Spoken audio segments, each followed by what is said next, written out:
안녕하세요. 이번 시간은 욕이나 신체, 신분 이런 데 대해서 조금 설명드리겠습니다. 욕을 해야 되니까 제가 좀 상소리를 조금 해야 되는데 조금 민망하긴 하지만은 욕이란 것이 꼭 나쁜 의미만 있는 것이 아닙니다. 어떤 세상에 대한 환탄 또 해악 또는 어린 사람들은 또 꾸짖을 때 꾸짖고 이런 데 꼭 필요한 경우도 있습니다. 다만 오늘 말씀드리겠지만 욕도 경중이 있는 것이고 다 유래가 있습니다. 지금은 워낙 스피드 시대니까 단축되는데 우리가 지금 현재 쓰는 일반적으로 쓰는 욕들은 대부분 시어찌어들하는 거. 그러니까 신체 일부 어떤 성기 이런 좀 욕으로 굉장히 단순되는데 욕도 엄청 많습니다. 이런 걸 갖다가 보면 크게 보면 형벌, 징벌 또는 놀림, 한탄 여러 가지로 나눌 수가 있습니다. 이런 것 좀 봐주시고 그다음에 신체는 왜 들어가냐면 또 욕하고도 연결되지만은 우리 마음에 있는 그 감정들 있지 않습니까? 감정 쉽게 말해서 예쁘다, 아름답다, 즐겁다 이런 말들 어디서 그 말을 만들겠습니까? 특히 괴로움, 고통 안에 속에 있는 내장 갖고 어떻게 비유를 한다. 그걸 나중에 한번 먼저 보시기 바랍니다. 욕을 보시면은 이 한자를 한번 보십시오. 한자에 보면 그 욕자는 저 위에 별진자가 있었습니다. 저는 원래 무슨 의미냐면 원래 별이라는 것은 농사와 관계되는 거고 저게 농기구를 상징한다고 합니다. 농기구. 그다음 밑에 저 촌자 비슷하게 붙은 거 있죠. 전 손은입니다. 손은 이제 농기구를 잡고 있는 뜻인데 해석하자면 뭐냐면 농사도 지어야 될 타이밍이 있습니다. 그 지어야 할 타이밍인데 타이밍을 놓치고 그냥 아닌 타이밍에 그 농기구를 찍고 있는 상태입니다. 바보죠, 바보. 바보 상태를 말하는 게 욕입니다. 한국말로는 욕은 상소리입니다. 쌍시대가 또 쌍소리라고도 하는데 그냥 상소 좀 속된 소리 그렇게 보시면 되는데 아까 말씀드린 대로 욕은 과거에서는 형벌하면 하여튼 고문 아니지만 하여튼 형벌 받으면서 곤장을 맞는다든지 그쪽에서 놓은 거. 그다음 질병 몸이 안 좋잖아요. 옛날에는 이게 우리나라는 지금은 의학이 발달돼서 바이러스라든지 미생물 기생충 이건 알지만 옛날 모르지 않습니까?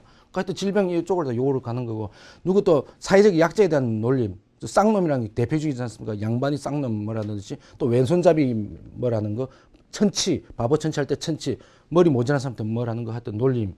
그다음에 여자 특히 우리나라 조선 후기로 가서 여자들 좀 천대인데 여자에 대한 똑같은 말인데 여자가 욕이 돼버려요. 여자가 그냥 연이 되는 거와 마찬가지로 또 기집도 굉장히 좋은 말입니다. 이 계집이라는 것은 집에 계신 분이거든요. 계집.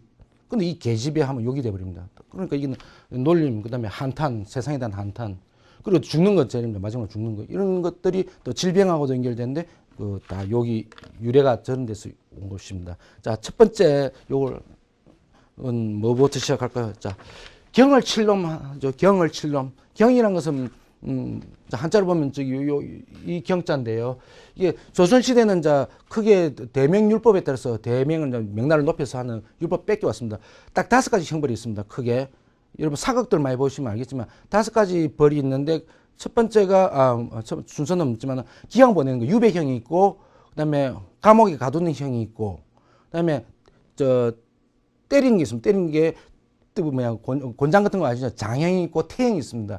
장형은 큰 몽둥이로 때리는 게 장형이고 태형은 조금 작은 해초리 비슷한 거 있죠. 작은 게 태형입니다. 그 다음에 마지막이 사형입니다. 죽이는 겁니다. 죽이는 방법도 여러 가지가 있지만 하여튼 그 5가지 중에인데 자, 경을 친다는 것은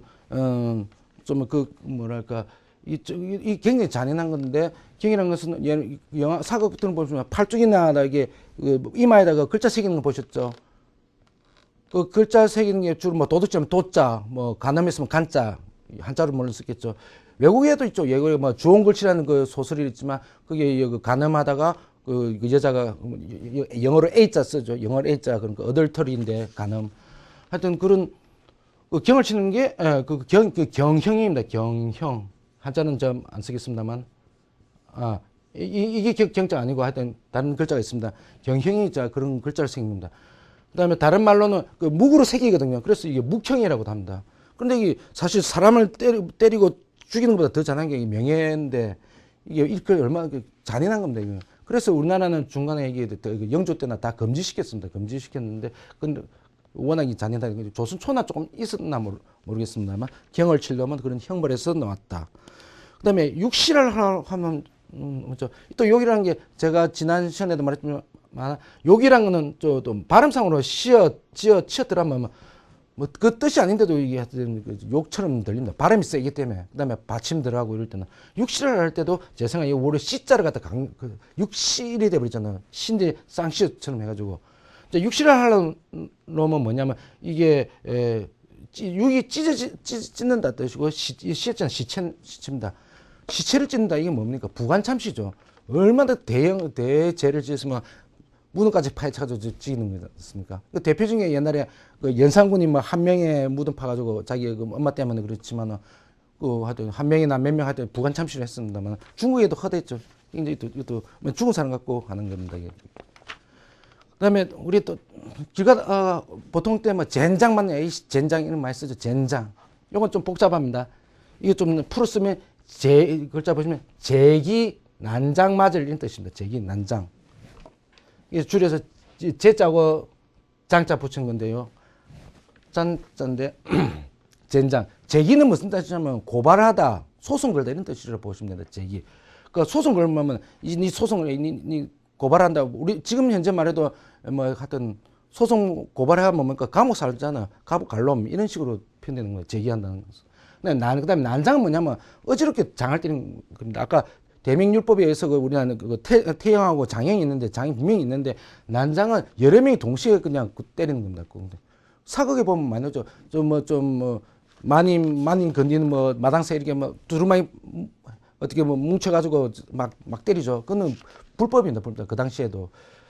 그리고 여러 명이 동시에 때리는 건데 불법인데 쫓아서 장행했는데 이 몇 번을 갖다가 그 금지령이 내렸는데 영조 때도 있고 그 전에도 금지령이 있는데 그만큼 좀 잔인하다 이래가지고 해서 잔인한 겁니다. 난장. 그러니까 줄여서 제기 난장 말만. 그러니까 두드려 맞을 놈이야. 그가 두드려 맞아 죽으라 이런 뜻입니다. 전장. 그만큼 또 좀 살벌한 말이 박살내자면 말하죠. 박살. 또 우리 뭐 박살내자. 초전 박살 하는데 박살이 무슨 뜻이냐면 이 죽이를 살자죠. 어떻게 죽이냐? 때려 죽이는 겁니다. 박이 때릴 박입니다. 때려가지고. 그 젠장이 난장처럼 해. 난장 맞아가지고 죽이려면 참 잔인한 말이죠.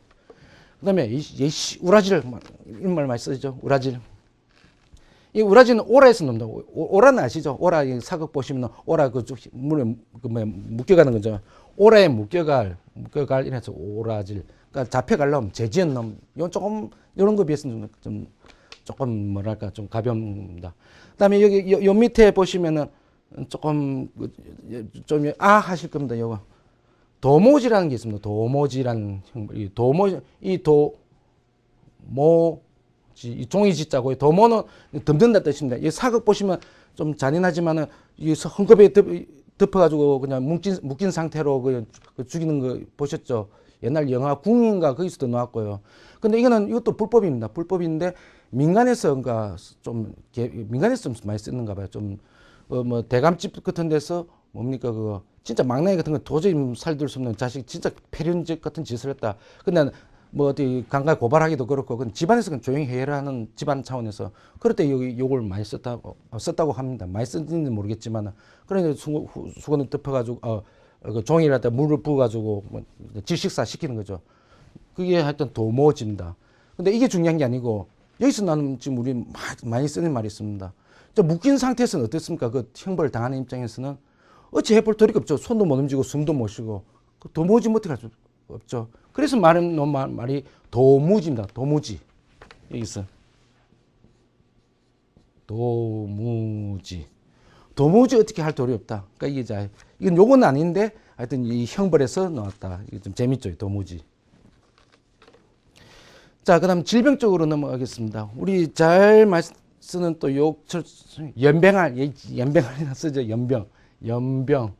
가장 대명사입니다만 염자가 전염할 때 염자입니다. 요거는 뭐냐 장티푸스입니다. 지금이야 뭐 장티푸스가 뭔지 알겠지만 그 당시에 이게 뭔지 모르죠. 하늘에 뭐 귀신이 씌어가지고 뭐 이런 거죠. 이거. 그 연병할 때 연병하다. 이 대명사처럼 씁니다.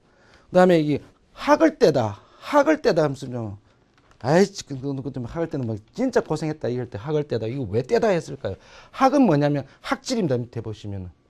그 전에 좀 말씀드릴게요. 연병할 때 병자를 한번 보십시오. 병언 할 때는 요 글자 있죠. 요 글자. 이게 기댈력자입니다. 기댈력. 한자로. 이게 병들어 기댄다. 그러니까 삐글삐글하다 그러니까 이게 제대로 뭐 서 있지 못하고 건장 누워서 병치레하는 거죠. 이게 기대력인데 이 요 글자들은 다 나쁜 겁니다. 다 병에 관련된 말입니다. 자, 요부터 지금 글자는 다 그런데 학을 때다 할 때는 이 학질입니다. 학질. 학에도 요 글자 붙었죠. 역자 붙었죠. 질에도 붙었죠. 학질은 뭐냐면 말라리아입니다. 말라리아. 지금이야 뭐 모기에서 전염된 거 알지만 그 당시 어떻게 알겠습니까? 그런데 이 학질이면 진짜 이게 뭐 웬만한 연병도 그렇고 뭐 웬만하면 다 죽고 그런데 겨우 낫는 사람도 어떻게 낫냐면 옛날에는 좀 무지했으니까 어떤 사당 같은 데 어두운 좀 무서운 그 사당 같은 데 사람을 가다 놓고 밤새 고생을 시킨다든지 아니면 절벽에다가 데려가 가지고 갑자기 떨어뜨리는 것처럼 아주 놀래키게 한다든지 그렇게 별을 수를 땄습니다. 그게 해가지고 겨우 살아남은 사람 있죠. 그래서 그 학을 떼다 이런 거 정말 고생했다 이런 뜻입니다. 학을 떼다는 그건 하여튼 학질에서 났고요. 그다음 우리 학을 떼다 비슷한 말이 아이고 시급했다 하죠. 시급. 이건 좀 불교 용어 같기도 하고 아닌 것 같기도 한데 이 겁은 우리 겁날 때 이게 먹을 식자입니다. 겁을 먹다. 그래서 우리나라 말도 겁을 먹다 하죠. 한자에 그냥 시급이라는 게 있습니다. 시급했다. 이걸 또 시급했다니까 또 잘못 쓴 사람이 그 우리 그 욕의 그 십인 줄 알고 하신 분도 있는데 그건 아닙니다. 시급입니다. 자, 그다음에 또 병원을 가면서 호환마마 많이 들어보셨죠? 지금은 이제 비디오가 거의 없어졌는데 예전에 우리 그 뭐고 비디오 한참 많이 볼 때 90년대나 이럴 때 있습니까? 딱 비디오 제일 처음에 나오는 말이 뭡니까? 호환 마마보다 더 무서운 뭐 쭉쭉 나오죠. 뭐 불법 비디오를 말하는 것 같은데. 자, 호환 마마는 뭐냐면 천연두입니다. 천연두. 천연두 옛날 우리는 우두 주사를 했는데 이 우두 주사 한 100년 남짓 됐죠. 우리 이제 외국에서 도입된 지. 지금은 거의 없지만은 이 하여튼 천연두가 옛날에 뭐 sak 보면 이제 왕자들 대부분 다 천연두입니다. 이게 천연두.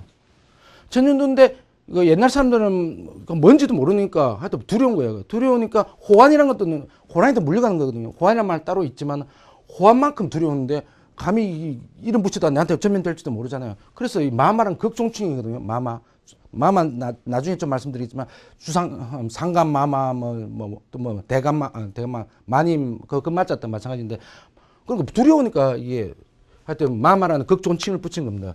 그래서 천연두는 보통 지금으로 따지면 뭐냐면은 옛날에 말하면 큰 손님이라 했어요. 그다음에 이것도 좀 약간 홍역 있죠. 홍역 좀 약한 거 천연두보다 약한 게 홍역입니다. 그게 작은 마마. 그래서 손님 마마로도 했습니다. 그게 손님 마마. 이게 천연두다 이거죠. 그다음에 이게 실제로 제가 어릴 때도 이게 100년이 지났지만 제가 어릴 때 많이 봤는데 동네 아저씨들 보면 꼼보가 많았어요. 꼼보 젊으신 분들은 모르는데 얼굴이 좀 막 얽혀 있어요. 꼼보 아저씨 꼼보. 이 천연두 걸린 사람들이 이제 꼼보로 나타났는데 얼굴이 옛날에 말한 것 중에 그 여자 중에서 박색이라는 말이 있어요. 박색 못생겼다는 거죠. 이 못생겼다는 박색이 이 글자가 뭐냐면 한자로 보시면 요 박이 아니고 요 옆에다 실사자 붙습니다. 실사자 붙이고 요거 없고 요 박자 붙여가지고 이게 얼굴 박인데 얼굴이 얽힌 박인데 이제 한자가 이렇게 변화됐는데요. 열벌 박자로 변화됐는데 이 박색은 뭐냐면 얼굴이 얽었다. 그냥 꼼보 걸린 여자를 갖다가 박색이라고 했습니다. 자, 이게 넌 우리 그 동양 그 문학이 우리나라 고전 문학 있죠. 박시전 있죠. 박시전. 박씨 부인인전인가? 박씨 부인. 박씨 부인이 뭡니까? 이게 재밌네. 성은 박씨지만 그냥 거기 보면 글자에 박색이라고 나오거든요. 초기에는 자기 아버지가 도사잖아요. 도사인데 이 박씨가 양반집 보냈는데 처음에 구박받죠. 못생겨가지고. 그런데 나중에 그 병자호란 겪으면서 이 아줌마가 그 뭔가 껍질 탈발끔 하면서 원더문도 아닌데 갑자기 그러니까 예쁜 얼굴 본 모습 들어오죠. 그때 박색이 나왔는데 하여튼 그때 병자호란 하면서 병자호란을 이겨낸다. 자, 아까 인조 때인데 인조에 대한 불만, 정치에 대한 불만과 남녀 차별 이런 거에 대한 내용입니다만 그래 하여튼 또 도교 사상도 있고 전우치정 홍길동전 다 마찬가지지만 박씨 부인을 할 때 하여튼 박색이 그때 보면 이야기 나옵니다. 하여튼 그쪽이 꼼보기도 하고 그게 하여튼 천연두다. 다음으로는 자, 지랄 맛이다. 지랄 만나는데 이 지랄은 또 어디서 나왔나? 여기 보면 간질입니다. 똑같이 요 글자 계속 기들력도 나오죠. 간질은 저도 어릴 때 많이 봤는데 간질하면 걸리면 어떻게 됩니까? 사람이 갑자기 돌아가 버리죠. 갑자기 쓰러지면서 거품 옵니다. 이게 요새는 좀 거의 없어졌나 모르겠는데, 우리 간지는 그 하여튼 우리 지랄하면 이 글자 지었자 요거에다가 이 글자 가지고 그냥 그뭐 병행하면서 하면 난리치면 한다 지랄한다 그러죠. 더 강조하면 개자 또 붙이죠. 개지랄 한다. 그다음 참 억울한 것 중에 한 개가 또 개지랄 한다 해서 개거품을 되는데 사진 보십시오. 그때 개는 그 개가 아니 이 개입니다. 이게 개거품물인데 이 바다에 사는 이 개는 이거 물가에 내놓으면 뭐랄까 물에서 빠져나면 좀 힘들어지기 때문에 거품을 이렇게 뭡니다. 이렇게. 이 개거품인데 또 개가 오해받는 게 이 개거품, 우리 말한 도구 개가 또 이게 또 오해를 받고 있습니다. 이게. 자, 그 다음에 또 욕 중에 한 개가 가장 간단하지만 이 병신화하는 거. 참 이게 웃겨요. 아까 이게 사람을 이제 천대하는 거고, 이제, 비하하는 거죠. 아까 신분도 그렇지만 약자에 대한 배려가 없는 것 같은데. 자, 병신한 말이죠. 병신 말 그대로 병 걸린 사람입니다. 그러니까 병신하면 욕이 돼버리는데 병자 똑같이 병자 장애자 하면 욕이 안 되잖아, 욕이 아니잖아요. 그런데 왜 병신하면 욕이 됐을까? 그 제 생각에는 뭔가 욕은 해야 되고 병신할 때 신자죠. 이것도 시어자 들어가서 좀 발음이 세가지고 되지 않나? 이 병신화 할 때는. 그 지금 같으면 안 되지만 하여튼 옛날에는 왼손잡이도 마찬가지로 멀쩡한 사람은 왼손을 안 써. 그래서 다 오른손을 쓰게 만들지만 뭔가 자기가 다르면 거나 자기 누군가 개가 됐든지 병신 장애자가 됐든지 왼손잡이든지 뭔가 자기 뭐 어떤 스트레스를 하소연하는데 군용으로 그 창고로 쓰이는 것 같았습니다. 자, 그 병신도 여기인데 병신 육갑 안에 이게 있는 거죠. 이 말은 뭐냐? 육갑, 병신 육갑이 한자입니다. 이 육갑. 병신 육갑 떠내 이런 건 말 쓰죠. 육갑은 뭐냐? 아까 지난 시간에 말했죠. 60갑자입니다. 60갑자. 60갑자 줄임말인데 60갑자는 뭡니까? 앞에 그 12층가는 건 10층가는 뭡니까? 그 갑을 병정한 무기경신 민계 그다음에 자축미 진사오미 신유술에 그 60개 하려면 좀 웬만한 머리는 사람도 쉽지 않습니다. 사급 보면 지금 우리는 작년에 그러니까 2007년에 뭐 했니? 뭐 이런 식으로 표현을 하지만 그 당시는 임오년에 뭐 했니? 갑술년에 뭐 했니? 60개를 외워야 되지 않습니까? 이거 쉬운 게 아니거든요. 그러니까 병신육갑 한다는 것은 이 병신은 제 생각에는 천치 같은 겁니다. 머리도 안 되고 뭐 능력도 안 되는데 그런 사람이 60갑자를 얼른다. 쇼를 한다 이거죠. 그러니까 육갑다네 거기서 놓은 겁니다. 60갑자에서 놓은 말입니다. 그다음에 병신하고 좀 비슷한 말인데 덩신이라는 말 쓰죠. 덩신. 그러니까 제가 이거 안 보시면 대부분 모르실 겁니다. 덩신은 요 덩신입니다. 저 몸신자가 아니고 가틀등 그다음에 신. 이 신은 가드 저 높은 신 그걸 말하는 게 아니고 우리 신상이라고 있죠. 좀 사람처럼 만드는 그 진흙이나 또 뭐 돌이나 또 지푸라기 그림에서도 보시다시피 이런 것들 사람처럼 만들어 놓은 거 요걸 신상이라고 하는데 이게 또 저주할 때도 이렇게 쓰기도 하죠. 뭐 사극 보면은 이런 게 덩신이라고 합니다. 덩신. 신은 여기 요 신상이라고 하는데 신상인데 덩신이란 말은 같다. 요거와 같다. 요 신상 신물하고 비슷하다. 이 말은 여기 보면은 머리가 두뇌가 없죠. 뭔가 아무것도 할 수가 없는 겁니다. 그러니까 모양만 사람처럼 해놨지 뭐 아무것도 할 수 없다. 그 바보라는 거죠. 그 덩신은 거기서 온 겁니다. 그다음에 여기는 경상도 쪽에서 많이 쓰는 말인데 보리문둥이라죠. 문둥이 뭡니까? 문둥이. 문둥이는 나한자죠. 나한자, 나병. 예, 지금 말은 또 한센병이라고도 한센병이라고 하는데 옛날에는 굉장히 흔했죠. 지금은 이제 막 소록도로 지금 아직도 있긴 하지만은 문둥이는 이제 경상도 말은 문둥이라고 하고 저 문둥이인데 문둥이는 저도 어릴 때도 있었어요. 많이 기억나는데 어른들이 문둥이가 잡아가 먹는다 그랬어요. 애들을. 그 생각 그 말을 잠깐 생각해 보니까 문둥이가 그만큼 전염성이 있으니까 가까이 하지 말라. 뭐 그런 걸 좀 가정해서 했던 말인데 저도 어릴 때 굉장히 무서웠어요. 문둥이 지나간다 이래 했을 때는. 그런데 하여튼 나병이 지금 현재로 볼 때는 나병입니다. 이게. 근데 왜 보리문디라 썼을까? 보리문디. 자, 보리는 이제 경상도하고 호남, 전라도 좀 잘 비교를 해봐야 되는데 전라도는 그 땅이 굉장히 비옥졌습니다. 그러니까 이제 곡식도 잘 나고 이렇게 그 쌀 문화가 많이 발전됐는데 경상도 쪽은 지금이야 뭐 농기구가 뭐 경작 기술이 발달해서 그런데 예전에는 쌀 농사 잘 안 됐어요. 산간 지방도 많고 그러니까 주로 곡식이라면 보리였습니다. 보리가 쌀이 거의 귀했고 그 보리가 대명사입니다. 마치 부산 같은 부산 갈매기라든지 뭐 롯데 자이언트 할 때 뭐 그런 게 상징물 비슷하게 또 우리나라 때뭐 백이 민족 할 때 백이 그런 식으로 어떤 상징적인 게 경상도 상징이 보리였습니다. 보리하면. 그러니까 경상도 문지라는 뜻입니다. 또 타지방에서 놀릴 때 이제 보리라 또 쓰기도 하고. 그럼 하여튼 문둥이는 저도 어릴 때 뭐 지금도 쓰지만 문둥이는 좀 욕 정도는 아니고 친근함의 표현 또 애교 정도 수준인데 어쨌든 보리는 하여튼 경상도 쪽의 대명사고 문둥이도 경상도 쪽에 많았습니다. 특히 그 소록도에 저 난자촌이 진료소가 있는데 그게 일제 시대부터 있었습니다. 그때 그 기록이 아마 초기에 그때 환자의 90%가 경상도 쪽이었습니다. 그만큼 그 경상도 쪽에 환자가 많았어요. 그리고 이게 왜 멀리 저기 전라도 저쪽에 그 소록도까지 갔느냐? 그거는 만약 그 가까운 데 있으면 그 도망가 버리기 때문에 그리고 멀리 저까지 그 소록도까지 갔다고 합니다. 하여튼 보리문딩이고요. 자, 다음엔 환양년 호래자식. 자, 요거 좀 했는데 이 환양년아 이건 뭐 유래 많이 아시죠? 이 환양년 또 뭐 좀 안 좋은 의미로 쓰이기만 하지만 자, 환양년 저 병자호란을 비롯하는 우리 난이었을 때 중국 끌려갔다가 돌아온 여자들 말입니다. 돌아올 환자 고향으로 돌아온 여자. 그러니까 돌아오면 원래 왕이나 이제 정부가 잘못해놓고 밑에 피해는 밑에 서민이 보죠. 일반 백성들은. 그래가지고 나라가 힘이 없어서 끌려가놓는데 돌아오면은 위로는 못 해줄 망정 뭐랍니까? 뭔가 조금 뭐 오랑캐하고 놀아난 뭐 그래야지 나쁘게 쓰는 거죠. 이게 참 비겁한 거죠. 이게. 그래가지고 대우도 잘 안 해주고. 하여튼 그래서 또 뭐 창녀 비슷하게 환양년 이렇게 쓰고 있습니다. 그다음에 호래자식. 자, 이게 썰이 좀 두 가지가 있는데 크게 이 호래냐 호로냐. 저번 시간에 말했죠. 호로라는 것은 오랑캐를 말하는 건데. 그래서 오랑캐의 노예 뭐 이런 식으로 쓰이는데 요 썰은 좀 제 생각은 아닌 것 같습니다.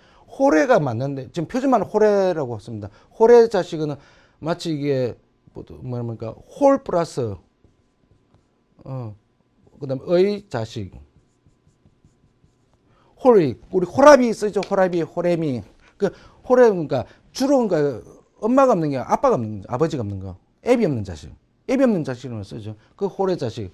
발음 변환해서 후래 자식 이렇게 쓰는데, 그런데 이게 호로란 게 왜 이렇게 또 근거가 이렇게처럼 들리냐면, 환양연화 비슷한데 워낙 끌려갔다가 돌아온 그 자식을 놓고죠. 그러면 오랑캐 자식, 그러니까 오랑캐의 노예, 뭐 그런 식으로 들리는 것 같은데, 어문 변화로 보면 호로가 더 많습니다. 근데 그러니까 애비 없는 자식이란 말씀으로도 오랑캐 자식, 그러니까 뭐 외놈 자식 이렇게는 잘 안 써죠. 일본 끌려갔다고 하는 사람 인지네한테도 있는데 어쨌거나 제가 볼 때는 홀의 자식이 맞습니다. 그다음에 우리 일반적으로 많이 쓰는 말 싸가지 없네 많이 쓰죠. 싸가지 또 저 친구 싸가지 없네. 자, 이 싸가지가 참 많이 재밌습니다. 싸가지가 없으면 도대체 뭐가 없는 걸까요? 이게 정확하게 말하면 싹수가 없는 거예요. 싹수가 노랗다. 이 굉장히 큰 욕입니다. 이게. 지금 그 욕이라는 것은 현재형이 있고 미래형이 있습니다. 그러니까 가령 미친놈 하면은, 나 욕을 하더라도, 나 안 미쳤으니까 제가 헛소리 한다. 이러면 그만인데, 미칠놈 해봐라, 미래형 하면. 앞으로 지금 멀쩡한데, 미래에 이제 그래 된다는 것은 거의 저주성이죠. 그건 더 나쁜 거는. 싸가지도 마찬가지로, 아닙니다. 지금 싹수가 노랗다는 것은 이제 커봤자 소용없다는 거죠. 지금은 망난인데, 커봤자 소용없다. 이런 뜻입니다. 싹수가 노랗다. 그럼 유래는 싹 플러스 글자 보시면, 아지입니다. 아지. 싹아지. 아지는 뭐냐면 가지란 뜻입니다. 가지 짓자. 이게 우리나라 말이지만 한자로 가지. 싹에서는 뭐 가지 쭉 뻗으면 뭐 그러니까 그런데 그 싹에서 초반에 봤을 때 이 싹수 노랗다는 것은 뭐 가지 뻗은 형태의 말이죠. 싸가지가 없다는 것은 뭐 그걸로 일반적인 이제 욕으로서는 이제 어른에 대한 버릇, 예의가 없다. 이건데 뭐 커도 뭐 아까 똑같습니다. 이게 호래자식과 똑같습니다. 호래자식 뜻이 뭡니까? 애비 없는 자식 하면 예의 범죄를 못 익혔으니까 나 커봤자 뭐 쌍놈 된다. 뭐 이런 소리입니다. 이거 싸가지. 하여튼 그런데 재밌는 말이 이제 아지에서 놓은 말이 이제 가지라는 거죠. 가지라는 것은 쭉쭉 뻗어나는 거죠. 이 자손일도 되고 자식도 되고 나쁜 새끼가 되죠. 새끼 자식인데. 다인의 그 지나놓은 그림을 보면 가지로 쭉 표현하죠. 나무의 가지. 그래서 놓은 말이 동물에 쓰이는 거 뭡니까? 개새끼를 뭐라고 하면 개새끼, 개 플러스 아지입니다. 개아지. 그게 강아지입니다. 말은 말 플러스 아지, 망아지. 소는 뭡니까? 소 플러스 아지, 송아지. 근데 그때는 좋은 말을 쓰죠. 다 새끼란 뜻입니다. 그런데 좀 속으로처럼 또 쓰이는 게 있는데, 가지라는 거, 우리 몸에도 뭡니까? 목을 뭐랍니까? 속으로. 모가지라죠. 목 플러스 아지입니다. 손목, 이게 또 손모가지, 또 발모가지 이런 말 쓰죠. 이 하여튼 몸에서 뻗쳐나오는 가지 이렇게 해석하면 될 것 같고요. 그 다음 또 이게 꼬라지 이런 것도 쓰죠. 여기 꼬라지, 꼴 플러스 아지죠. 꼴에 난, 지금 꼴을 보니까 좀 더 비속어로 하는데, 꼴이 꼴값 환해할 때 꼬라지, 꼴 플러스 아지입니다. 또 따라지는 조금 이따 말씀드리고, 바가지는 뭡니까? 박 있죠. 박을 쪼개 놓으면 바가지로 쓰죠. 물 떠먹는 바가지로. 원래 박보다 더 작죠. 그럼 더 좀 분리됐다. 이 또 일종의 새끼 비슷하죠. 새끼 느낌. 그래서 바가지입니다. 바가지. 그다음에 따라지가 있는데, 이거는 제가 해석하는 건데 제 생각이 맞을 것 같습니다. 유래 몇 건데 봤으니까 이 라지가 이 새끼 뭐랄까 조그만 사람은 라지가 따자는 정확하게 모르겠고, 라지는 원래 어머니 보니까 키가 작은 사람, 왜소한 사람 이런 식으로 쓰더라고요. 그게 아닐까 추측을 하더라고요. 근데 제 생각에는 여기서 나왔다고 생각하는데, 딸 플러스 아지 같아요. 제 생각에는 딸 플러스 아지. 그럼 이게 무슨 뜻이냐? 딸 플러스 아지. 아지는 아까 새끼 이런 뜻이고, 딸은 뭐냐면 우리 딸보라고 말 쓰죠. 보는 사람이고요. 사람을 낮춰보는 말인데, 뚱보, 뚱뚱한 사람 뚱보, 뭐 또 심술보 이런 것처럼 바보도 거기서 났습니다. 보가 땅딸보 할 때 딸은 작은 사람, 작은 새끼, 아지. 작은 새끼. 거기서는 나왔다고 지금 하는데, 이거는 책에도 없더라고요. 보니까, 고전에도. 그럼 여기 따라지가 어디 있습니까? 산팔 따라지 쓰죠. 산팔 따라지. 아까 산팔은, 노름에서도 쓰고, 아까 저번 시간에 했지만 이야기는 첫 끝발, 개끝발 할 때 뒤에 10진법을 해서 두 개를 쪼는 겁니다. 1회부터 10, 1에서 10 해가지고 나머지가 얼마 되냐. 끝이라는 게 나머지라는 뜻인데, 33 하면 6이 나머지죠. 10하고 하면 5가 끝이죠. 10만 하면 장땡인데, 하여튼 두 개 끝인데, 제일 낮은 끝발이 1입니다. 1. 그러면 38입니다. 3하고 8 더하면 11이죠. 10으로 나눴을 때 1이죠. 남자분들은 대부분 다 아시겠지만 여자분들은 모르실 텐데, 하여튼 제일 나머지가 낮은 급이 키가 작다. 38 따라지는 노름에서 38 따라지. 물론 광어로 놓으면 38 강땡은 좀 높은 계급인데, 그냥 피로서는 38이 제일 낮은 나머지가 1이기 때문에 38 따라지. 그다음에 6.25 때 월남했던 사람들은 38 따라지를 했거든요. 막 식구들 끌고 내려오잖아요. 왜소하다 그럴 때 비하 한 마리 38 따라지. 그래서 그렇게 저는 해석됩니다. 자, 그 다음에는, 욕 중에서 제가 볼 땐 제일 심한 욕 중에 하나가 급살입니다. 급살인데, 이거 바로 그냥, 아까 다 앞에 욕 들으면 다 형벌 받다가 좀 죽을 수도 있는데, 이거 급살 바로 언제 죽을 줄 모르면 급살 맞아라 이런 말 쓰거든요. 이 살자가, 이게 한자로 나타내면은 뭡니까? 요 살자, 우리 살해할 때 살자는 요 살입니다. 근데 이 살은 뭐냐면, 우리 아까 역마살이라든지, 이게 주위에서 전볼 때 하는 그 살 있죠. 귀신이 어떤 장난, 이런 식으로 쓰는 그쪽 살입니다. 근데 이게 왜 진짜 여기 심하냐면은, 다른 건 형벌 맞고 자기 죽는 건 원인이라도 알죠. 때리면 맞아 죽든지, 아까 사형당해 죽든지 아는데, 급살은 누가 죽인지도 모르잖아. 귀신이 장난처럼 죽인. 그래서 급히처럼, 그것도 급히 죽는 거야. 급살 맞는 게 그쪽. 그래서 심한 적입니다. 근데 이 급살을 좀 이해하려면 우리 동양사상을 좀 이해해야 되는데, 동양사상에 조금 도교나, 민속신앙, 무속신앙은 좀 사이비로 전락되지만, 사실은 이게 유교나 성리학 쪽에서는 굉장히 요거 또 주역에서는 없나만, 다 육식갑자도 그렇고, 여기 혼백하고 먼저 관련된다. 혼백. 혼은 뭡니까, 이거? 다 이 넋입니다. 넋인데, 우리 정신 영혼 할 때 혼도 있고 백도 있습니다. 원래는 혼만 있어야 되는데, 백까지 넣은 이유는, 이게 송나라 때, 송나라 때 유학을 체계화시킨 분입니까? 주의죠, 주작. 그래서 주자가 했던 게 성리학 또는 주작이라고 하는데, 그전에는 시대적 배경이기 때문에 송나라인데, 그전에는 당나라였습니다. 불교라든지 그때 도교라든지 병폐가 굉장히 심했거든요. 그래서 대표적인 게 귀신이 팔아가지고 장사해 먹는 사람, 지금도 마찬가지지만, 지금 사주나 무당이나 다 그런 식입니다만, 지금도 믿고 계신 분들 있겠지만, 좀 철학하는 관점이나 이성으로서는 그건 전혀 아니죠. 그런데 뭔가 이게 불교도 그렇고 유교 입장에서는 뭡니까 그 아무리 나쁜 짓 해도 뭡니까 죽어서 형벌 받는 지옥 가거든요. 그다음에 천한지나 뭐 천당 가고 뭐 이런 식이잖아요. 그 기독교도 그렇지만 유교에서는 그 놨다 갈 수가 없는 거예요. 현세에서 뭘 끝을 내야 되는데 그 벌을 받아야 된다 생각하는데 그러니까 다 면피하고 다 도망가 버린다 이런 생각 그런 차원에서 현세에서 뭘 끝을 내는 개념이 혼백입니다. 혼만 있으면 혼이 나서 뭐 지옥 가든지 뭐 벌 받으면 뭐 하냐 현세에서 끝내자. 그래서 이제 어떤 무속 뭐랄까 이런 도교적이랄까 이런 뭐 조금 사이비하고 좀 타협된 산물이 이제 혼백인데 주의가 전 개념을 냈는데 혼은 뭐냐면은 이게 양의 기운이죠. 플러스 음장에서 양의 기운이고 백은 뭐냐 마이너스 뭡니까 음의 기운입니다. 이거는 이제 하늘의 기운이고 땅의 기운이고 이걸 이 두 가지로 분리를 했어요. 두 가지를 분리하고 뒤에 제가 설명하려면 잠깐 뒤에 보시면은 두 가지를 분리했는데 사람이 죽으면은 어떻게 되냐? 혼은 이제 플러스 기운, 양의 기운이니까 하늘로 날아갑니다. 백은 이제 땅의 기운, 이제 몸의 기운이니까 땅으로 이제 흩어지고 그게 뭐냐면 혼비백산입니다. 혼비백산. 혼은 날아가고 그 백은 흩어진다. 요 혼은 뭐 글자 잘 보시면 구름문자 밑에 있는 그거죠. 백은 좀 땅하고도 관계가 있고 폐하고도 관계가 있는데 흡하고도 있는데 땅으로 흩어지는 겁니다. 이게 그 죽는다는 겁니다. 이게. 그런데 이게 혼은 하늘로 날아가고 백은 이제 흩어져야 되는데 이게 이제 죽으면 이제 정이 그인데 그런데 이게 제대로 못 날아간다. 안 흩어진다. 혼백이 분리가 안 된다. 그게 뭡니까? 그게 귀입니다. 귀. 우리는 보통 귀신이라고 하는데 그게 아니고 그럼 못 분리되면 못했으니 그러니까 계산한 일이 일어난 거예요. 특히 뭐 옛날에는 아까 말라리라든지 뭐 장티푸스 이거 알 수가 없었어요. 갑자기 사람 죽는 경우도 있지 않습니까? 갑자기 급살 맞고.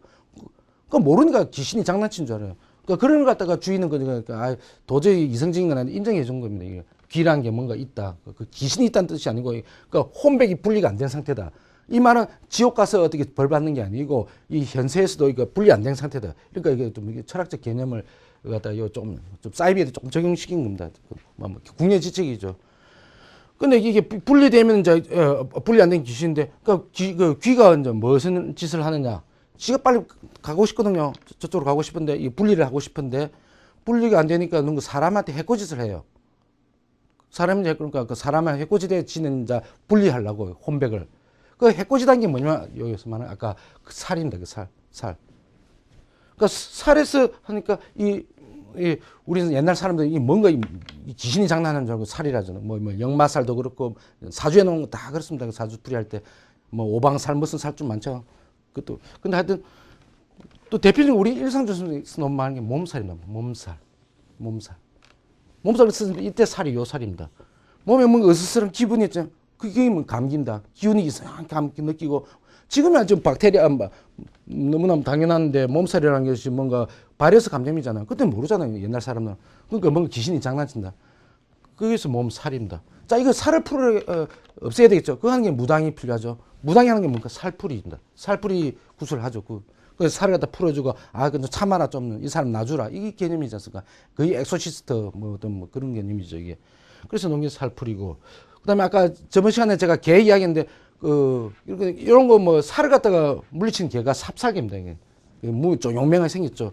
그 살을 갖다 삽은 없앤다, 없애버린다 이런 뜻입니다. 삽살개가 되게 그러니까 친근한 우리한테 하여튼 개념은 친근한 개념입니다만 하여튼 제가 살하다 쭉 설명드렸는데 하여튼 요런 게 하여튼 동양사상은 결부됐는데 어쨌든 그 살은 실제로는 있습니까? 지금 바이러스인데 제가 현재로는 과학적으로 다 설명이 됐는데 어쨌든 옛날 사람은 뭔지 모르겠어요. 하여튼 그런 살이 귀신이 장난이든지 하는 게 급하게 온다. 급살 맞아라. 이 굉장히 심한 욕이었다. 이걸 말씀드릴 거예요. 자, 기억나는 김에 제가 혼하고 이 기계 좀 설명. 혼은 참 많이 쓰죠. 이거 혼. 그래서 우리가 지금 많이 쓰는 말 중에 하나가 혼내다. 또 혼나가다 이런 말 쓰죠. 혼나다. 이 뭡니까? 혼이 빠져나가는 겁니다. 죽는 겁니다. 이게. 죽을 뻔해. 그러니까 혼나다 다시 돌아오기도 하죠. 그러니까 죽을 뻔하다. 이 정도로 이해하시면 되고요. 자, 홍구멍 내다. 홍구멍은 혼이 나는 구멍 있잖아. 무슨 의사체험이라고 하나. 그게 죽다 살아난 사람들 많죠. 그거 보면 좀 정신적 작용이라고 저는 생각하는데 다큐멘터리 제가 다 봤었는데 의사 체험하는 것들은 다 공통점에서 그것도 까만 톤을 지났다 저게 뭐 하나님이든지 예수님이든지 아니면 자기 알던 그 친척 어떤 부모 이런 사람들이 나타났다가 다시 돌아온다 그러는데 하여튼 그런 구멍 그게 이제 혼이 나는 빠진 구멍 낸다. 그러니까 이게 또 죽을 정도로 뭐 고생했다 이게 혼 구멍 낸다. 그다음에 혼줄 빼다 하는데 요 말이 제가 참 이해가 안 되더라고요. 혼줄 빠지다. 이 동양사상은 안 맞는데 혼줄 빠지라면 줄이 있다는 건 줄. 줄인가 뭔가 연결돼 혼하고 이제 육체하고 육줄. 이게 서양의 서양이란다. 프랑스의 그 베르나르 베르베르 그 소설책 중에 신이라는 게 있습니다. 이 책 6권짜리인데 거기 보면은 그 하여튼 그 의사 체험 해가지고 하여튼 그 천당 지원하에 가던 뭐랄까 그 전 단계인데 하여튼 죽어서 가는 게 있습니다. 말이 좀 잘 안 나오는데 그럼 줄로 쭉 연결했습니다. 길게 무한대로 뻗지는 줄로. 이게 동양사상이 아니고 서양 쪽의 그 논리인데 이건 제가 볼 때는 우리는 뭐 없어도 가야 되는 줄이 있으면 안 되는데 이게 무슨 말이냐면 우리 용 아시죠? 용 보면은 서양 영화하고 동양 영화가 뭐가 다릅니까? 그림 보시면은 서양 영화는 날개가 있죠, 날개. 그런데 동양 용은 날개가 없습니다. 우리 그 경주에 가보면 천마도 이거 용 그림 다 보시면 알겠지만 날개 없습니다. 그 왜 날개가 있고 날개가 없나? 당연히 하늘을 날려면은 날개가 있어야 되겠죠. 그건 이성적인 사고 방식이나 서양적인 사고 방식인데 동양은 그 용이라는 것을 어떻게 하면 거의 신적 신물로 취급하거든요. 신이고 그다음에 또 도교적인 사상도 결부되는데 만약에 용이 날개가 있다 하면 동양 쪽에서는 신적인 존재인데 참새 생각 없이 아니면 새 같은 생각 이렇게 그 신이가 이렇게 파닥파닥하면 얼마나 이게 경망스럽겠습니까?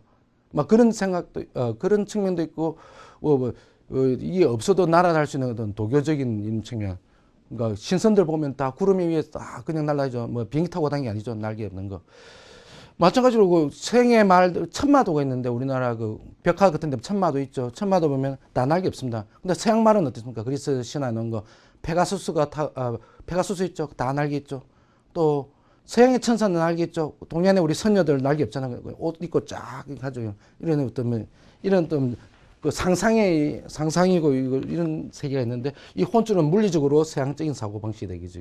줄이 있어야지 이제 나간다 이런 뜻이니까. 어쨌거나 이건 있고요. 그다음에 혼 찍음 내다. 이건 정확하게 유래가 없던 것 같은데 찍음이 뭔지 저도 지금 정확하게 모르겠는데 혼 찍으면 크게 혼을 낸다는데 우리 손 찍음 있잖아요. 손 찍음 내면은 손으로 때렸다 이런 뜻인데 손 찍음 내다. 혼을 갖다가 혼이 빠지도록 뭔가 혼냈다 이런 뜻으로 이해될 수가 있겠습니다. 그다음 혼만큼 많이 쓰는 우리 단어가 기입니다. 아까 말했듯이 저는 확실히 이게 기란 게 귀신의 자금 이런 게 또 사이비 종교가 판치는데 도교조차도 원래 우리나라 도교가 중국 같으면 그 민속 신앙이나 토착 신앙 결부돼 가지고 사이비 종교로 거의 발전된 건데 원래는 그것도 출발점이 노자의 도덕경입니다. 그러니까 엄청난 정신적 철학적인 거는 사상인데 좀 그걸 이용을 한 거라고 보는데 하여튼 여러 고전 보면 다 기란 말이 굉장히 많이 쓰는데 기 한자를 보십시오. 한자 이게 무슨 뜻이냐면 기가 그냥 그 어떤 자연의 인체나 다 이거 뭐 흐름입니다. 그냥 지금 별거 아니 크게 보면 별거 아니에요. 우리가 숨을 쉬거나 그다음에 숨을 쉬는 거나 우리 그 피가 통하죠. 그다음에 뭐 이게 피가 막히면 혈액 고혈압 저혈압 이런 건 다 기입니다. 이게 원래 옛날에는 그런 게 과학적으로 정확하게 밝히지 못하는 뿐이지. 자 기가 한자로 보시면 뭡니까? 이게 그 철학이 발달되기 전에 이미 한자는 만들어졌는데 기자 한자 자세히 보시면 미자 써줘요. 쌀미자. 요건 기운기 그 기운이라는 뜻입니다. 위에 요 부수는 쌀의 기운이 뭐냐면 사람한테 생물에 비운 건데요. 사람이 밥을 먹어야 되죠. 밥을 먹으면 뭡니까? 생명이 유지가 되죠. 밥을 안 먹으면 죽죠. 그러니까 이 탄수화물이나 우리 뭐 지방 뭐 이런 걸 섭취를 해가지고 사람이 활동하는 거 그런 기운을 말하는 거예요. 단순한 좀 에너지죠, 에너지. 에너지의 전환, 그러니까 이런 전환되는 걸 뜻하고 요거는 물질을 뜻하는 겁니다. 그다음에 이 기자 중에서 요 밑에 보면 요 기자가 있는데 이 기자 어디에 쓰냐면 기차 아시죠? 기차할 때 이 기자 모르면 그 뭡니까? 긴 차 이렇게 생각할 수 있는데 이게 한자입니다. 이것도 이게 무슨 물 끓을 기자, 물 끓을 전기 김자입니다. 물 숫자를 씁니다. 아까는 쌀미자 썼죠. 기차. 우리 그러니까 옛날 사람들은 뭔가 물을 끓으면 물이 끓어가지고 전기가 되는 거는 보긴 했는데 왜 그런지 모르겠어요. 뭔가 이게 성질이 있다. 그러니까 물에 대한 기운이 있는 것입니다. 전기를 가는 거. 지금이야 뭐 뭐 물을 이제 열 에너지가 해서 100도 되면은 뭐 물이 끓여 기체 상태로 변환된다. 뭐 이거 뭐 화학적으로도 다 설명이 가능하지만 하여튼 이런 흐름이 있다. 이런 변화, 이런 것들이 기라는 거죠, 기. 그러니까 어떤 귀신의 이런 작용이 아니고 우리가 알고 있는 과학적인 상식이 대부분이 생체적인 기고 뭐 일부 조금 다 신비적인 것도 있긴 하지만은 어쨌거나 원래 첫 출발은 이런 거예요. 기가 한 겁니다. 그런데 어쨌거나 아까 말했듯이 뭔가 발에서 이런 작용인데 사람 신체가 제일 고통스러우니까 그 질병에 그러니까 또 기는 뭔가 순환돼야 되는 건데 우리 사계절 변화 이거 다 기입니다. 여기서 말하는 사상에서 동양사에서 말하는 거는 기가 차다. 너무 기가 이거 순환돼야 된다. 뭔가 차선 거 고혈압입니다. 그래서 피해를 걸었다면 고혈압. 뭐 이런 건데 하여튼 머리 말라 기가 차면 얼척없다 얼토당탄다 이랬어 그죠. 기가 막히다. 자 이게 뭡니까 한자로는 기가 막혀 차다 이 기절이죠.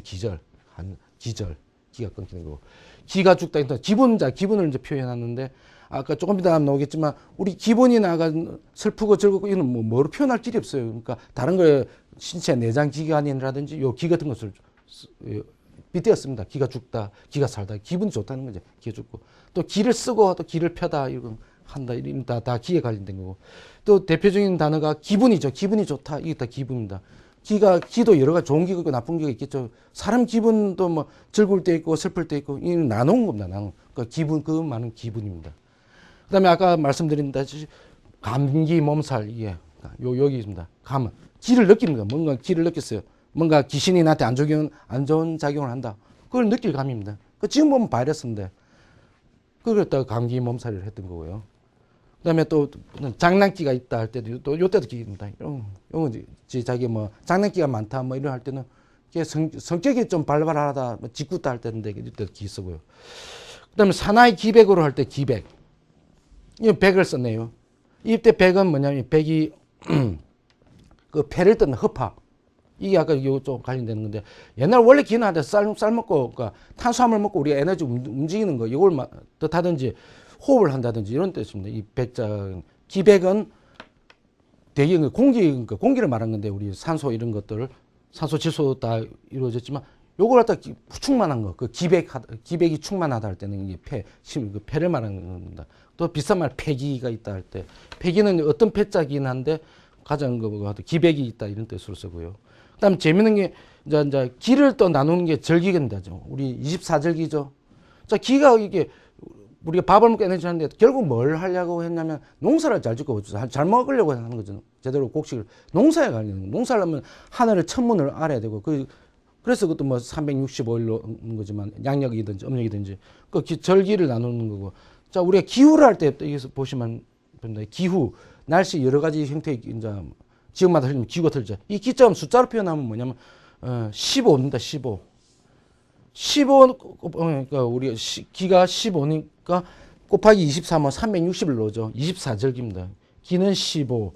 또 후는 뭐냐면 15를 또 세 번 나눈 겁니다. 그 같은 길에도 세 번 조금 다르다. 그러니까 상중하랄까 뭐 이렇게 좀 조금 변화가 있다. 그게 후입니다. 세 번 나눴으니까 15를 세 번 나눴으니까 5입니다. 5. 그러니까 5는 1년은 72 후가 있는 겁니다. 우리 24기가 있고 이 숫자로 나타내면 기후입니다. 이게 다 기가 많이 쓰이죠 이게. 그러나 제가 말씀드리고 싶은 건 기는 원래 뭔지는 잘 모르겠는데 초창기 한자 만들 때는 우리가 밥 먹고 움직이는 거 쌀기거나 그런 거나 하여튼 뭐 신체 내부 관계되는 거나 또 뭐 절기에 관련되는 것이 계절의 변화나 이런 단순히 지금 하면 지구가 기울어서 이래가지고 계절 생기는 건데 하여튼 뭐 그런 걸 나누는 거 다 모든 것 어떤 변화 원리 이게 다 동양사는 계속 변한다 이게 음양 사상인데 그 다 그 기로 표현하는 겁니다. 그런데 이거 뭐 하여튼 잘못 사이비는 또 뭐 기가 뭐 어떤 운기조식한다 할까 뭐 도사 이야기 놓으면 도교 쪽인데 날아다니고 뭐 장풍 쓰고 뭐 이거 다 그런 거 좀 사이비라고 생각합니다. 자 다음으로는 이제 신체, 신분, 뭐 호칭 이쪽으로 살펴보시겠는데요. 계속 말씀드렸다시피 마음의 상태를 표현한 것은 특히 고통 이런 건 어떻게 말을 장명을 해야 되죠. 근데 그 신체 내부 장기 갖고 한 말이 많습니다. 대표적인 게 뭐랄까 단장의 미아리 고개 들어보셨죠? 장이 끊어진다. 막 이런 거 내가 애 끓는다 이런 느낌 있잖아. 진짜 극도의 슬픔 표현한 거예요. 그러니까 진짜 장기로 표현을 한 겁니다. 뭐 그런 거라든지 고통, 그다음에 뭐 신분 호칭은 먼저 상대적 관계 이런 부분에 대해서 우리 또 말에 대해서 살펴보겠습니다. 아까 제가 조금 전에 장풍했지만은 자 우리 신체 중에 가장 많은 말이 손입니다. 손, 이 손. 자 손에 대해서 살펴보시겠습니다.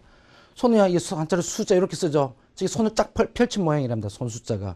자, 수는 근데 단순히 이게 손이 아니고 손으로는 막 옛날에 지금이야 뭐 정신 노동이 많지 옛날에는 뭐 만드는 거 많았죠. 장인들도 막 농사도 손으로 하는 거고 그릇을 만들어도 요 손으로 하고 그러니까 손으로 하는 것은 어떤 또 직업이나 어떤 전문성과도 관계입니다. 그래서 어디 대가 장인을 말하면 고수라고 하죠. 뭐 바둑에도 고수가 있지만 고수 마스터죠. 마스터 높은 고수. 마스터는 고수라고 하는데 영어에서 마스터 자체가 손이라는 뜻이 조금 있습니다. 어근에 마스터가. 그러니까 그 반대말 하수. 잘하는 사람 못하는 사람. 그다음 여러 사람이 있는데 거기서 골라서 뽑는다. 선택한다. 그게 뭡니까? 선수입니다. 지금 계속 뒤에 글자 보이시겠지만 그 선수가 다 손입니다. 그다음에 뭔가 일을 시작하는 때 착수한다죠. 또 다 착수하고 그다음 일을 하면서 이게 대단한 수다 하면 묘수가 있다. 바둑에도 묘수라는 말 쓰죠. 근데 하다 뭐 잘못해서 실수했어요. 실수. 또 놓친다는 거. 손에서 놓친다. 다 손으로 들어간다. 그다음에 우리가 상대방하고 뭔가 알아보기 위해서는 뭐 합니까? 악수를 하죠. 그것도 손수입니다. 꽉질 꽉자. 악수라는 것은 원래 유래는 서양에서 나왔지만 내가 손에 무기 같은 거 없다. 난속이다 그래서 친해 지내보자. 그게 악수인데 다 손이 사람의 관계도 이제 수가 나오고. 그다음에 직업으로서 나옵니다. 가수, 노래 가수. 노래 가짜에다 숫자 붙인 가수죠. 그다음에 나무 갖고 나무 하는 게 목수죠. 목수도 목수. 그다음에 소방 불 끄는 사람 소방수죠. 그다음에 뭐 이런 식으로 수가 엄청나게 많습니다. 그다음에 나하고 조금 비슷한 능력을 가졌다 그럼 맞수라고 하죠. 또 특히 맞수가 지금 한자하고 한글하고 같이 듣습니다. 그러니까 수는 엄청나게 이렇게 손에 많이 쓰는 단어입니다. 그다음에 손을 했으니까 이제 발로 내려가 볼. 그 전에 재밌는 단어가 하나 있습니다. 우리 놀고 먹는 사람은 뭘 합니까? 백수죠, 백수. 백수 그 백이 뭔지 수가 뭔지 생각해 보신 적 있습니까? 이 단어가 재밌는데요. 이 손수자 씁니다. 그다음에 흰백자 씁니다. 자, 여러분 이 정도 말씀드렸으니까 무슨 뜻인지 아시겠죠? 수라는 것은 어떤 직업이나 그것을 나타내는데 백이라는 것은 흰백자지 않습니까? 손에 아무것도 진 게 없다. 노는 사람이네. 무직이는 무직. 그다음에 우리 많이 쓰이는 말 백수건달. 건달 저번 시간에 지지난 시간에 불교 용어라고 했죠. 노는 사람, 무의도시 가는 사람. 자, 이 두 가지 뜻이 뭐냐면 같은 뜻이 아니고 백수는 직업이 없다. 건달은 논다. 직업이 있어도 노는 사람도 가끔 있죠. 그다음에 놀면 직업이 없는데도 놀자는 사람이 있죠. 예를 들면 직업이 없지만은 뭔가 바쁜 사람 있죠. 돈은 안 되지만. 그러니까 이 두 가지가 같이 있어야지 완성되는 겁니다. 무직에다가 논다. 즐겁게 노는지 모르겠지만 이 백수건달입니다. 자, 손에서는 이제 발로 넘어가야 되겠죠. 발은 자 한글로 그대로 쓰네요, 제가. 근데 발은 족자를 많이 안 씁니다. 자, 대표적인 자 신발, 족발. 자, 신발은 뭡니까? 제가 신은 원래 있죠. 집신이라든지 신이 있는데 발이 왜 나왔냐? 발로 뭐 어디 가는 거냐? 그 뜻이 아니고 이건 유래가 100% 확실한 건 아니지만은 예전에 그 책에 보면은 신은 뭐 집신 이런 거고 발은 감발이라는 게 있어요. 싸다. 그러니까 지금 양말이 없을 때 벗은 좀 돈 있는 사람 양말을 신는 거지. 보통 일반 사람은 발에다 추울 때 겨울에 뭐 발을 감싸는 게 있대요. 붕대처럼. 그걸 감발이라고 합니다. 그러니까 지침 신고 감발하니까 그게 신발이 됐다. 그 설이 제일 유력한 것 같아요. 하여튼 신발. 그다음 족발. 돼지 족발 하죠. 이 두 번 반복해서 쓰네요. 이게. 족발은 그러니까 돼지 발족자 들었는데 또 발이 한번 들어가네. 좀 반복 강조를 하는데 이게 이제 돼지에 쓰는 거고요. 그다음에 마당발 하죠. 마당발은 뭔 뜻입니까? 뭐 오지랖 넓은 거하고 조금 다른데 인맥이 넓은 거 말이죠. 이쪽도 굉장히 그 뭐랄까 네트워킹 발달된 사람. 이건 뭐냐면 마당 같은 발이다. 마당이 옛날 보면 집이 있고 마당 굉장히 넓었죠. 우리나라는 한옥 같은 경우에는 집 안에 방이 있고 방은 보통 작습니다. 그다음에 그 마루가 있고 마당이 넓습니다. 일본이나 중국하고는 다른 게 뭐 꽃 같은 거 나무 같은 건 정원이 잘 돼 있는데 한국은 마당 보면은 별로 조경 많이 안 돼 있어. 장독대 좀 있고. 왜 그렇게 넓게 해놨고 팍 해놨냐면 이게 마루하고도 연결되는데 이 자연 에어컨입니다. 뒤에서 바람이 그러니까 햇빛을 많이 받아가지고 뜨겁게 해야지 이제 기운이 열기가 있고 뒤에서 산바람이 뒤에서 내려오면 쭉 내리면서 공기를 빨아들입니다. 이게 자연 에어컨입니다. 에어컨. 그래서 막 근데 하여튼 넓게 해야 되겠죠. 그러니까 그 발이 그만큼 넓다는 것은 많이 간다 이 말입니다. 조금 계속 녹겠지만 어쨌든 발이 넓다는 뜻이고 그다음에 말발이 세다 이 말 하죠. 말발이는 이때는 뻗치는 건데 뻗치는 거. 뒤에 지금 계속 단어가 있지만 말이 이쪽도 가고 저쪽도 가고 말이 현란할 수도 있는 거죠. 뻗친 거니까 발이 움직이는 거죠. 손은 아까 제주인데 직업이라고 했지만 발은 많이 움직이는 겁니다. 근데 글도 마찬가지고 제주가 뛰어난 거고 그다음에 끝발이 나오네. 끝발. 오늘 끝발 안 좋네. 이거 한 끝발 차이다 이런 말 쓰죠. 한 끝발 차이다 이런 말. 저번에 제가 설명드리다 못했는데 그 도박에서 노르면 섰다는데 좀 영화 타짜 보시죠. 마지막에 보면 두 개 쪼고 있죠. 그 1에서 10, 1에서 10 그러니까 10가지인데 10진법을 하는 겁니다. 10진법을 해가지고 그 두 개를 하면 1 더하기 10은 11이죠. 나머지가 1이죠. 2 더하기 5는 7이죠. 나머지가 7입니다. 10, 그러니까 10으로 나눈 건데 그래 산수로 말하면 나머지가 끝이라는 뜻입니다. 끝. 근데 한 끝발차면 한 명은 세 끝이고 한 명은 네 끝이다 그러면 한 끝발 차이, 간발의 차이라는. 그때도 간발해가지고 발이란 말 쓰나요? 그러니까 한 끝인데 저번에 제가 개돼지 설명드렸죠. 개돼지만도 못하는 할 때는 아까 12지지에서 보면 그 365일 만들기 때문에 어쩔 수 없이 10진법으로 끝내야 되는데 중국 사람 입장에서는 근데 하여튼 12가 더 놓은 게 해서 좀 뭐 일종의 사족처럼 붙은 게 개돼지입니다. 그러니까 뭐 하투에서도 마찬가지입니다. 하투도 우리 여기 보시면 1부터 12까지 있죠, 숫자로. 근데 10이라고 10이 뭡니까? 똥하고 비죠, 똥하고 비. 똥하고 비인데 우리 섰다 할 때는 10진법을 해야 되니까 두 개 똥하고 비는 버리고 나머지 갖고 10개 갖고 하는 거죠. 고수도 모르신 분은 좀 이해가 안 되시겠지만 하여튼 10진법을 맞추기 위해서 하는데 그 끝은 10진법을 나누기 위해서 그 10으로 나눴을 때 끝이고 그 끝발이라는 것은 내가 많이 뜬 건 좋은 계급 뜨느냐 그걸 보는 겁니다. 뻗치는 기운입니다. 그다음에 약발, 하장발 이런 거 쓰죠. 약발, 하장발. 또 뻗치는 기운인데 이때는 효과란 뜻이겠죠. 효과. 약은 먹고 바로 효과 나타나는 게 아니지 않습니까? 조금 이따 뭔가 작용이 나타나죠. 하장발도 마찬가지고 오늘 하장발 먹네 뭐 이런 말 쓰시죠. 여성분들은. 그러니까 이런 것도 그 효과를 말하는 거고. 빗발 치듯 할 때 빗발도 그 뿌리는 기운입니다. 그다음에 좀 오줌발 이것도 뭐 남자들은 오줌발 써야 되죠. 오줌발 이것도 겹치는 기운이고. 그다음에 이빨 요것도 요 발에서 나왔습니다. 왜 이 발이냐? 이 우리 다리 발을 뜻하는 게 아니고 이가 표준말은 이죠. 이 뻗치는 기운입니다. 이게 제대로 뻗치는 게 이 플러스 발입니다. 그다음에 최근에 말씀을 안주발을 세운다 이 말 쓰죠. 딱 보면 술은 안 먹고 돈은 안 내면서 안주발만 세운다. 얄밉죠. 근데 안주 그러니까 이 손이 사실 안주 손이 뻗치는 건데 이때 발로 썼네요. 그다음에 제가 이해 안 되는 게 수발 든다. 수발. 근데 한자로는 수족이죠. 수족. 우리 수족이라는 것은 내 수족이라는 말은 내 수족처럼 부린다 할 때 내 팔다리는 내 마음대로 할 수 있는 거죠. 근데 다른 사람은 부하 직원이 수족처럼 부린다는 내 팔같이 그러니까 제일 믿을 사람이라는 뜻인데 근데 똑같이 족을 갖다 발로 쓰면은 수발 든다는데 이게 아무리 유래는 수족 같은데 사전이나 유래해서 못 찾겠더라고요. 근데 수발 든다, 병수발 든다 할 때 옆에서 손과 발이 된다 이 뜻인데 명확하게 그걸 규정을 안 해놨던데 제가 생각에는 이거 같습니다. 그런데 아까 손은 왜 숫자라고 말씀드렸어요? 발은 왜 족자를 안 쓸까요? 근데 제가 생각에는 바람 때문에 그런 것 같습니다. 수는 아까 앞에 수는 뭡니까? 월 뜻은 손이죠, 손. 손은 니은까지 들어가지고 발음이 힘들지 않습니까? 수가 더 간단하죠. 발음, 한글 발음은. 그래서 수로 쓴 것 같고, 발음 뭡니까? 발음 발 족자죠, 족. 족보단 발이 발음하기 쉽어서 그런 거 아닌가. 확신 드는 건 아닌데, 제 생각에는 그렇습니다. 자, 그 다음에 신체 내부로 이제 들어가 보겠습니다. 아까 이제 감정을 표현해야 됩니다. 자, 그 신체 내부 들어있잖아요. 우리나라 순우리말이 있는 여러 가지가 있는데, 여러분 잘 모르시는 분들이 많아요. 우리, 꼬치집에 가면 닭 염통시키죠, 염통. 안주 물 때, 꼬치 물 때. 근데 염통이 뭔지 아시는 분이 몇 분이 계실지 모르겠습니다. 아시는 분들이 있지만 염통이 뭘까요, 염통. 이게 우리 말인데, 그게 심장입니다, 심장 염통. 이 염통인가 원래 옛날 말이 있더라고요. 하여튼 염통은 통이고 그다음에 한자로는 심이라기도 하고 심이라고 표현해요. 마음 심자 있죠. 심장할 때 심. 오장육부 할 때 그 하여튼 그 장을 쓰고요. 그다음에 우리 신장 이거 신장은 뭡니까? 이거 뭐 오줌 누고 이런 데 생식에 관련되는 이 부분 콩팥이라고 하죠. 이것도 우리말인데요. 왜 콩팥이라 했을까요? 그 콩팥.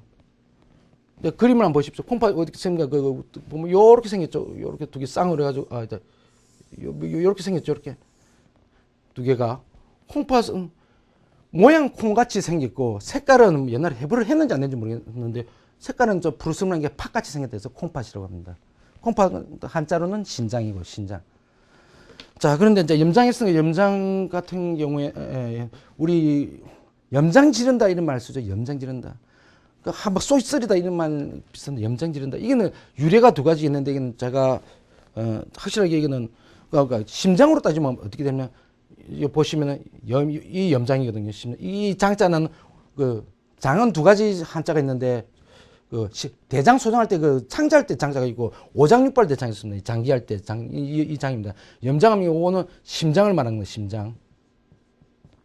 근데 이 염장을 지르다 그러니까 지르다는 찌르다 이런 뜻도 있고 한데 그 만약 고문할 때 염장을 찌르다 염장 찌르다 그럼 아프겠죠. 근데 뭔가 좀 이상해요. 이게 제가 보기에는 염장을 찌르다 이거 그 몸을 때리는 건데 찌르다. 그러니까 그럴 수도 있는데 이게 아닌 것 같고 그보다는 염장 지르다가 저 많은데 이 염자는 소금용에 이게 뭐 참고 한데 소금 재는 거 저 음식물 할 때 제가 삭힌다 그거 있었죠. 삭히는 거 뭐 식혜 이거 같은 것인데 소금에 절이는 건데 소금에 절이는 거. 우리 불난지면 부채질 한다 이런 말 쓰죠. 부채질하는 그런데 뭐 할 때 소금 뿌리는 거 있죠. 소금 뿌리는 거.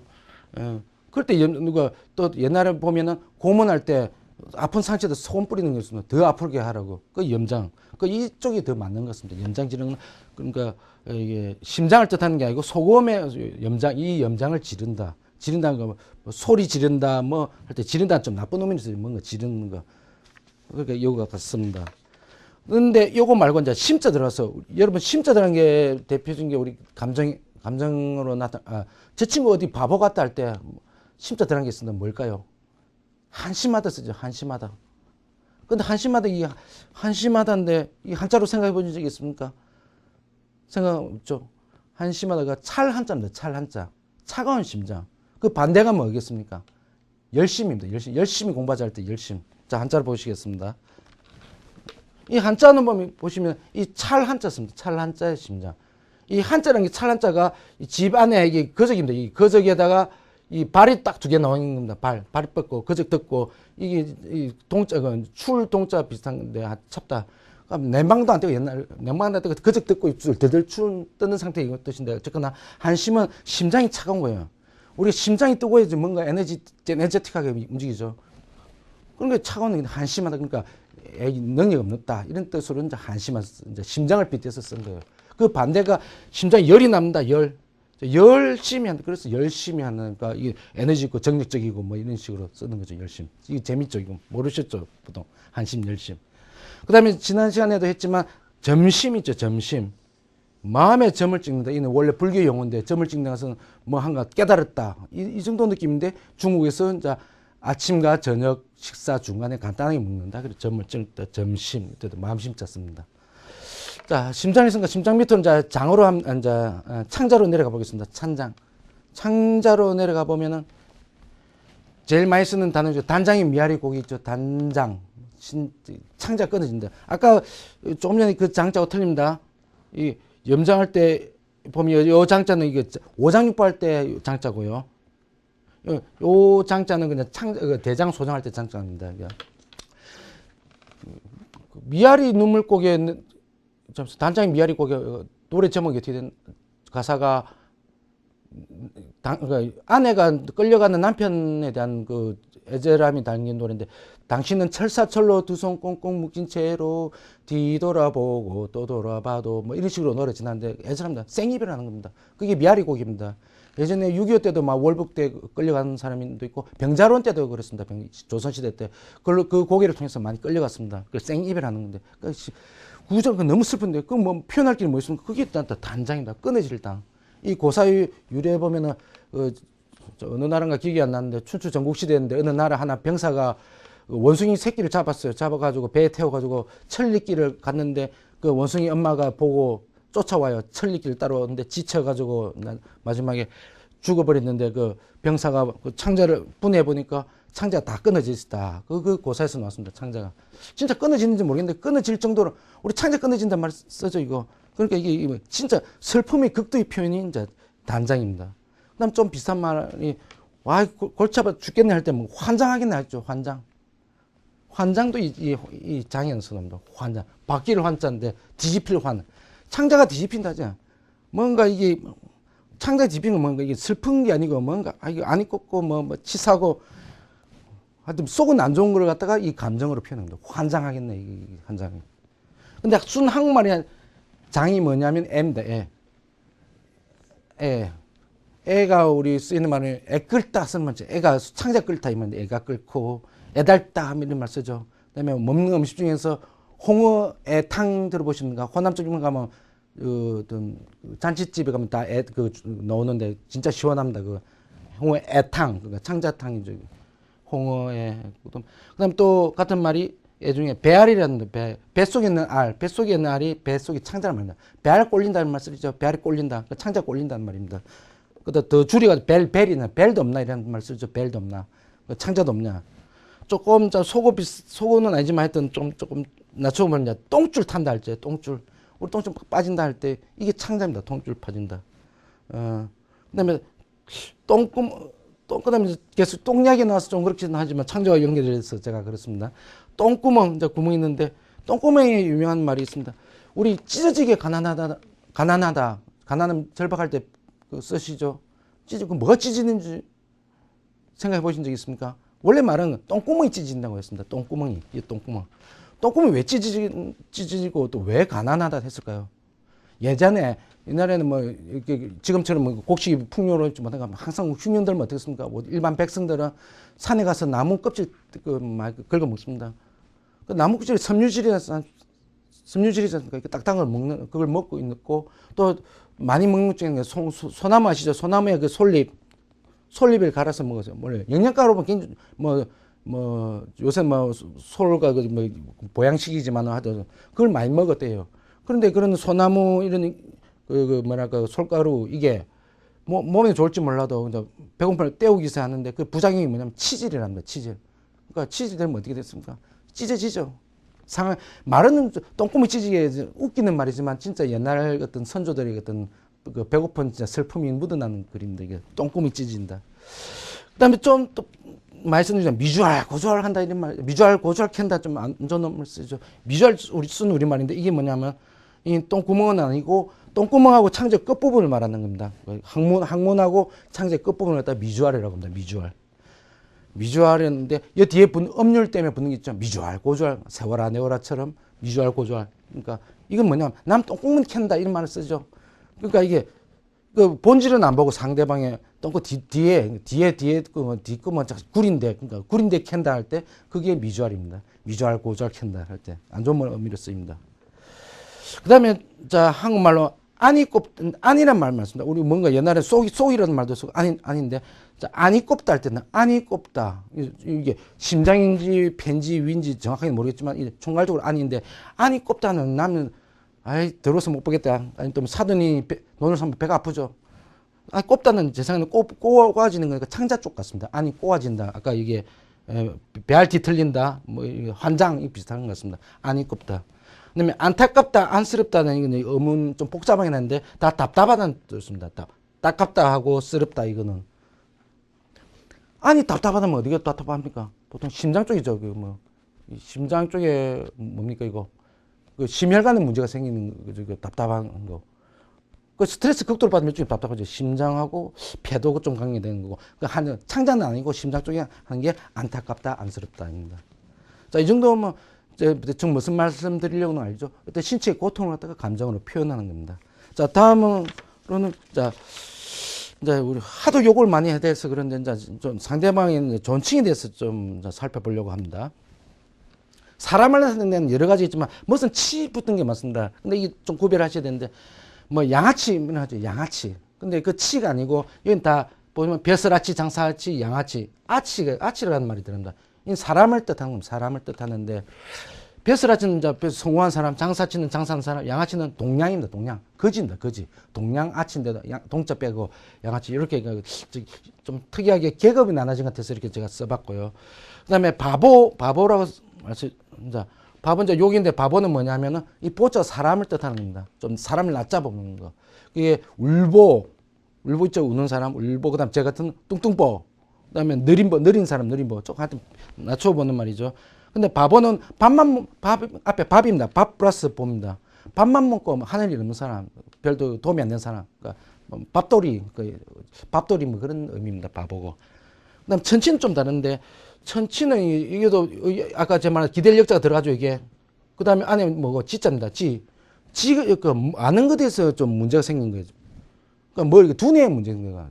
그런데 천치라는 것은 선천적으로 이게 두뇌에 그러니까 문제가 생긴 거죠. 문제가 생긴 거죠. 그러니까 이 반대말이 천재죠, 천재. 하늘에서 내리죠. 똑똑한 사람 말하는 거. 그 반대말이 천치입니다, 천치. 보통 백치라고도 하죠. 백치. 이 치자로 쓰기도 하고 요 치자로 쓰기도 하는데 하여튼 이 치자는 어리석을 치자인데 두뇌에 문제가 있는 거예요. 옛날 사람들 뭐 이거 두뇌에 잘 모르니까 단순히 바보다 뭐 이런 생각하는데 태어날 때부터 바보다 하는데 지금이야 뭐 하여튼 두뇌에 어떤 뇌에 문제가 이런 거 좀 뭐 의학적으로 따져보지만 무조건 예전에는 하여튼 그냥 바보 취급했죠, 그냥. 백치는 백지장 있잖아. 백치미 할 때, 요럴 때, 백치 할 때, 하여튼 치자는 요 치자다, 기억하시고. 그 다음에 또, 우리가 염치 없다고 하죠, 염치. 염치 없다는 부끄러울 치자인다. 근데 파렴치하다, 몰염치하다, 파는 깨트리잖아, 염치가 없는 놈. 파렴치는, 몰염치도 마찬가지로 요 염치가 없는 놈. 똑같은 뜻인데, 요때 염치인데, 어쨌든 요도 치더라고, 요도 치더라고, 치더라서 치가 사람처럼 생각하기 쉬운데 다 틀린 거 아시겠죠? 자, 이렇게 쓰고요. 그 다음에 이제 옛날 사극으로 좀 들어가겠습니다. 이제 높임말 때문에 제가 이제 마지막으로 이거 좀 쓰겠는데, 주상전함 많이 쓰죠. 사극에 보시면 주상전함. 이게 대꾸법인데. 자, 주상은 전하, 이게 뭐냐? 주상은 앞에 두 글자 있고 뒤에 두 글자 있습니다. 이게 대칭인데요. 주상은 상대방을 높이는 겁니다. 주상. 상자 들어죠. 전하는 나를 낮추는 거. 내가 내본 거. 하자가 들어죠. 하. 이거 이제 대비가 됩니다. 주는 보통 어디다 쓰냐면, 봉건 시대는 아니고 중국에 제후가 있죠. 중국에 중앙에 항제가 있고 그 밑에 우리나라도 결국 중국의 하여튼 뭐랄까 하나의 나라 정도 취급받았죠. 왜냐하면 우리나라는 폐하 황제라고 못 썼죠. 왕 임금이라 썼는데 그 보통 지방 제후들 할 때는 그 밑에 그 신하가 그 왕한테는 주라고 주인님 이렇게 씁니다. 이게 주. 하여튼 그 주상입니다. 주상 앞을 높이는 거고 전하 이거는 뭐냐면 이 건물 이름입니다. 무슨 전이냐면 저 경복궁에 가보시면 건정전 있죠. 좀 이따 했는데 그 전에 계신 분입니다. 나는 그 밑에 임금님이 계신데 그 밑에서 올라가서는 뭐 겸상할 수 없잖아요. 밑에 가서 이렇게 수굴이 되어 있어서 그걸 뜻하는 겁니다. 그 전, 강연전. 그 밑에서 그 주상전하. 그러니까 앞을 높이고 뒤를 낮춘다. 그럼 뒤에 그림 한번 보시겠습니다.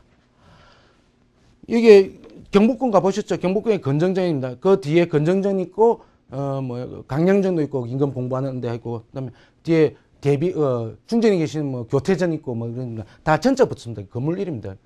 그런데 그 건물 안에 계신 분입니다. 그 밑에서 내가 전하라는 뜻입니다. 전하.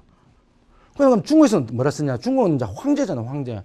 황제란 말은, 옛날에 그 요선시대 삼항오제에서 나오는 말인데, 하여튼, 제국을 거느리는 황제고, 그 밑에 서브 국가들은 다 나라, 왕이라 썼습니다. 우리나라 그 일부로 좀 취급됐죠. 물론 우리나라도 옛날에 황제란 말을 갖다가, 신라 말기나 그 고려초에는 씁니다. 왕건 때는 썼는데 중간에 원나라 침입받고 나서는 뭘 황제를 쓰냐 해가지고 바로 깨갱돼가지고 이제 왕으로 이제 전락돼 버렸는데요. 중국에서는 황상폐하라고 씁니다. 황상폐하. 황기라고. 우리는 아까 주상이라고 했죠. 황상 앞에 황을 높이고 폐하. 이 폐하는 뭐냐면 우리는 전하로 썼는데 폐는 이제 그림 보여주겠습니다. 혹시 중국의 자금성 가보신 분은 알겠지만 우리 경복궁이 그대로 중국의 자금성을 뺏긴 거거든요. 어떤 책에 보니까 안 뺏겼다고 하는데 이게 더 빨리 지었다. 그건 말이 안 되는 게 중국은 자금성이 아니고 자금성을 비롯한 모든 성의 어떤 도시계획적 원리가 있는데 그 몇 가지 있습니다. 제가 도시 전공이라서 아는데 그 어떤 몇 가지 원칙에 의해서 지은 거 우리도 그 원칙에 의해서 지은 겁니다. 또 네모나게. 근데 경복궁은 그대로 제가 보기에는 거의 뭐 90% 이상 뺏긴 거고요. 경복궁 말고 창덕궁, 창경은 우리나라 순수 어떤 건축 양식입니다. 그래서 세계문화유산 돼 있지만 경복궁 세계문화유산이 아닙니다. 어쨌건 보시면 뭐가 다르죠. 우리나라는 여기 계단 보시면 얼마 안 되죠. 근데 중국 가보면은 이게 자감성 가면 이 계단이 엄청나게 깁니다. 이게 요 계단이. 계단이 근데 계단 밑에서 뭐 쭈그려가지고 밑에 고관 대작도 쫙 날리죠. 우리도 고관 정1품부터 정9품까지 쫙 날려 있죠. 여기서 패자란 말은 그러니까 계단을 뜻입니다. 계단 패자, 계단 개자 같은 뜻입니다. 계단 밑에서 쑥그리는 겁니다. 황상폐하입니다. 아시겠죠, 이거는? 그다음에 전하는 이런 건정전이라든지 강령전 이런 전자 붙이는 거고요. 그다음에 저하 하죠. 저하 이는 세자한테 쓰는 세자 왕자한테 저는 무슨 저하죠. 이것도 건물 이름 붙이는 저자 붙이는 거 마찬가지입니다. 그다음에 우리나라 대통령 되고 나서 대통령 각하 쓰는데 이것도 좀 잘못된 표현인 것 같은데 밑에서 아부하려고 각하를 붙이는데 정확하면 옛날에 정승들이 묵었던 건 삼정승 알죠? 그 계급이 어떻게 됩니까? 우리는 정1품부터 종9품까지 18개 품이 있는데 정승이 묻을 때는 합이라 썼습니다. 합. 무슨 앞에 이름 정확히 기억 안 나는데 무슨 합. 그러니까 합하가 합하는 정승이고 그 밑에 급은 각입니다. 무슨 정각할 때 각제 전각할 때 각이 요 각자입니다. 각하는 조금 정승 밑에 급인데 그게 각하입니다. 하여튼. 근데 이게 일본에서 막 쓰더라고. 일본에서 쓰던 걸 갖다 우리나라 똑같이 대통령 각하 이렇게 쓰는데 사실 이거는 너무 정근대적인 표현이죠. 지금 너무. 그런데 제일 좋은 말이 요새는 쓰는 귀화란 말 쓰죠. 편지에 쓸 때. 상대방을 귀하게 이만 참 제가 보기 좋습니다. 귀화. 나를 좀 낮추는데 하여튼 유래는 그렇습니다. 그 다음에 앞에 아까 마마 있죠. 상근에. 마마는 우리나라 말처럼 돼 있는데 이 유래가 상감마나 이런 거 쓰는 거하고 이게 대감 마님 다 마자가 굉장히 높은 뜻입니다. 마자가 굳이 제가 유래를 따지면 상자가 거의 같은 의미더라고요. 그러니까 마마를 2번 반복해서 상을 2번 반복해서 극치 높이는 건데요. 이게 역사가 상욱시대 이전이더라고요. 대충 찾아보니까. 저 집에서 제 집사람을 갖다 마누라라고 하는데 좀 이게 납치는 말로 처음 들리는데 마누라 극존칭입니다. 그 유래가 뭐냐면 보시죠. 마루하죠. 마루하. 이게 설총이 만든 이두 갖고 하는 건 삼국시대 기록이 있더라고. 마루하. 그러니까 음을 그대로 따왔는지 모르겠지만 마루가 뭡니까? 마루 밑에 쓰니까 밑에 그 종이 그러니까 하인이 주인한테 하는 말이죠. 마루 아래는 뜻이죠. 그러니까 마루하가 어쩌다 보니까 이게 마마와 거의 같은 뜻으로 쓰이고 옛날에 궁정에서 마루하라는 쓰여 있습니다. 발음은 좀 다르겠죠. 그 마마도 쓰이고. 그런데 어쩌다 보니까 지금 마누라까지로 돼버렸죠. 마누라. 근데 이거 유래는 요게 맞는 것 같습니다. 그 다음에 높임말 중에 상감, 대감 쓰죠. 상감은 아까 말씀드린 군주를 말합니다. 황제 밑에 있는 그 군의 중을 상이라고. 감이라는 것은 삼국시대 이전부터 중국부터 있었는데 감이라는 계급을 벼슬을 말하는 것 같은데 일종의 직함인가.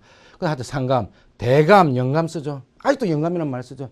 늙은 사람한테 속된 말로 영감이라 하고 그다음에 마누라한테도 마누라하고 상대적인 말로도 쓰이지만 영감은 예전에 정1품부터 종9품까지 있다고 했죠. 정 1, 2, 3, 4 쭉 가도 9품까지 있고 종 1, 2, 3, 4 9품까지 있는데 총 18개 있습니다. 정일, 종일 요 순서입니다. 정이, 종이. 그러니까 정1부터 정1, 종일, 정이 요까지가 그게 대감입니다. 그다음에 종2, 종3 요까지가 이 두 개의 급을 영감이라고 불렀습니다. 요까지 당상관이라고 합니다. 당상관. 당은 어떤 당이 있는데 강당 있죠. 그 앞에서 앞에 갈 수 있는 사람이 당상관, 당하관, 요 밑에가 당하관입니다. 어쨌든 높은 사람들한테 쓰는 게 영감, 대감인데 지금은 좀 혼용돼서 영감이라는 말. 그다음에 나리는 이제 마마와 나리죠, 나리. 요것도 마찬가지로 마마와 비슷하게 이제 한국말 우리말처럼 쓰이는데 조금 높이는 말입니다. 영감마님, 대감나리 다 쓰는 거죠. 근데 지금 남아 있는 거는 영감 많이 쓰고 마누라 쓰고 기아 쓰는 거죠. 또 카카도 쓰는 거고. 근데 하여튼 이런 유래 알면은 사극 보실 때 조금 재밌겠죠, 이거.